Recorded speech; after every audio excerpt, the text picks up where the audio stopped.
Lock. Hey, I'm Ron Boone. I'm here. Hey, we're here. We're ready to go. Jazz and the Brooklyn Nets. What do we got over here? We got DeAndre Jordan doing work.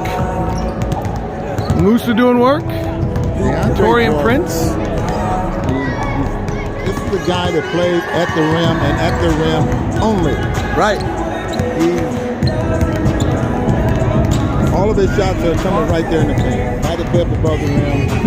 You know what's interesting about him is he's thought of as a really good defensive player, and the numbers do not back that up. They're not back there. In fact, they are, I think, about 11 points worse for 100 possessions with him on the floor right now than off the floor. Well, that's interesting. But I can see that his minutes are down there as well. Yeah, they're a much better team with Jared Allen on the floor than they are with DeAndre Jordan on the floor. There's Joey. That, by the way, is Melissa. Melissa is the only female NBA photographer in the league. Kind of a groundbreaker in her right. She takes all the Jazz pictures you see all around social media. She does all of those, and she's I don't know if she's still the only or if she was just the first. And she is busy. She's awesome. I don't know if we can interrupt her, but we'll try because that's what we do.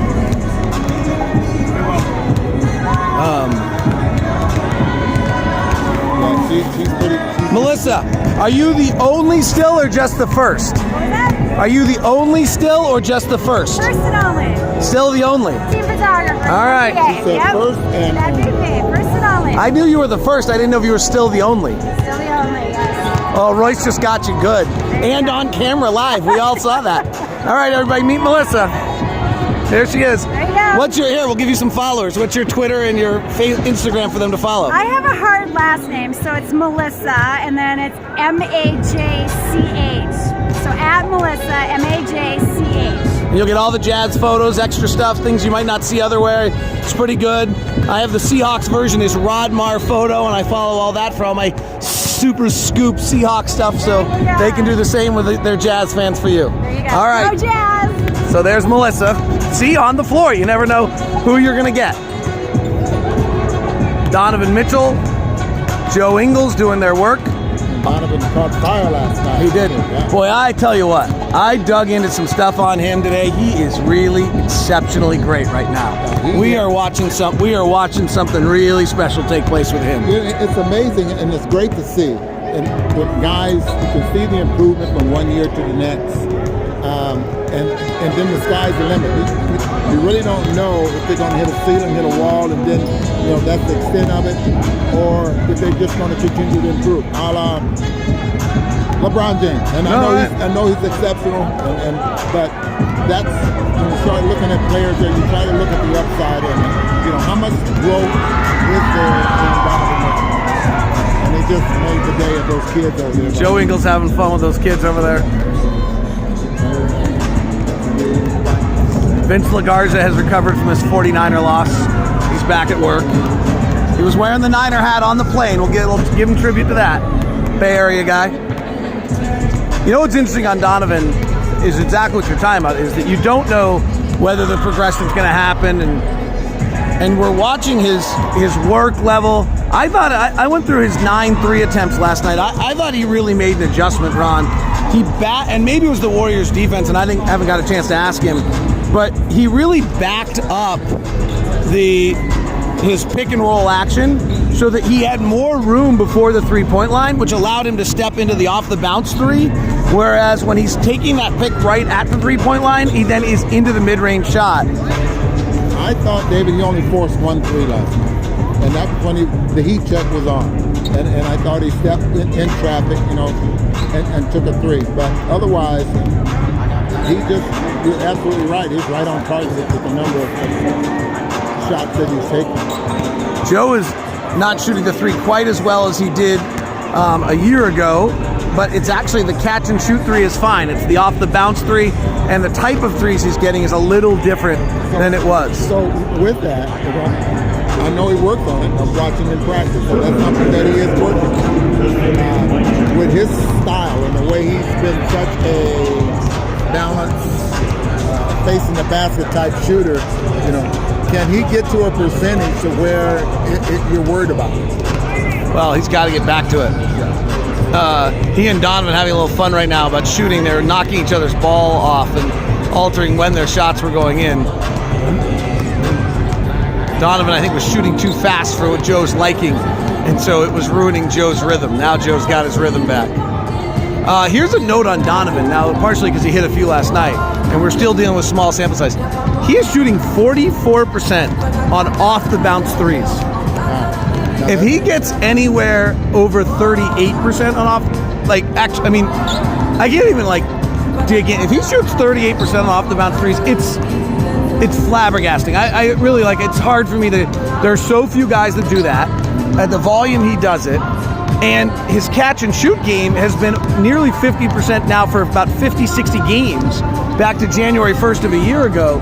So if he's suddenly hitting an off-the-bounce three with regularity, holy smokes, Ron, he becomes unguardable. Well, game preparation, just trying to improve at something. You know, every ball game, every night, depending on the opponents, taking advantage of what they give you, and then Johnny Bryant. You know, Johnny Bryant's in his ear, and he has a lot of respect for Johnny Bryant and the way they prepare, the way they work, get ready for ball games. But again, you know, like we were saying a little earlier, the upside of his game, we're seeing it from game to game right now. Joe and Donovan working on the corner threes. Jazz right now are the third best three-point shooting team in the league, but they're getting the fourth fewest amount of threes, or catch and shoot threes, of any team in the league. Okay. And teams are just hugging onto the shooters. I'm going to, you're going to have to cover this during the game, but I'm going to throw it at you right now. Yeah. Because there are teams, I think the Brooklyn Nets are 5th in attempts per game. Yes. And that's about 36, 37 a game. Now, can you imagine guys, these teams that are taking over 40 a ball game, their makes are about the same as, now I can't remember the team that's taking 28, but their field goal percentage and their makes are just about the same. So, is there a point where you've taken so many that your percentages are dropping? There you go. It's a legitimate question. The really interesting one was last year, the Clippers and the Spurs did not take many threes, and they both shot incredibly high percentages and then had good offenses, even though they were taking a lot of mid-range shots.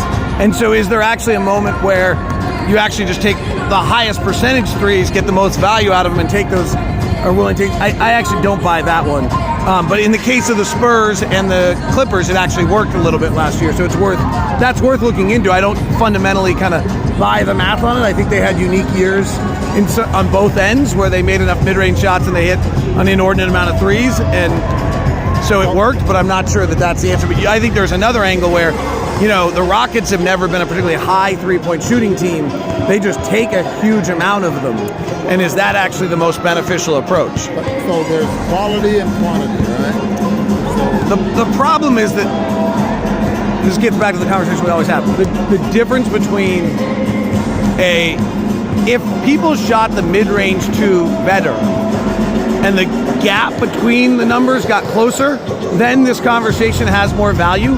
But unfortunately, the mid-range shot is just such a not very good shot, and only certain very few really, really special players in the league shoot it well, that frankly, even shooting a three is a better option. Almost all NBA players shoot below 45% on their mid-range long twos, and so that's 0.9 points per shot, so you can shoot 30% from three and be better off. Now, you know, I can argue that point. Well, I got... Before the three-point line, there was only two. Oh, right. You know, but the shooting percentage was really low. No, that's why Will Chamberlain got 40 rebounds a game. and Bill Russell. Right. All right. And Truck Robinson. Who else? What other great rebounders gobbled up 20 a game? All right. Talk to you guys soon. That is all.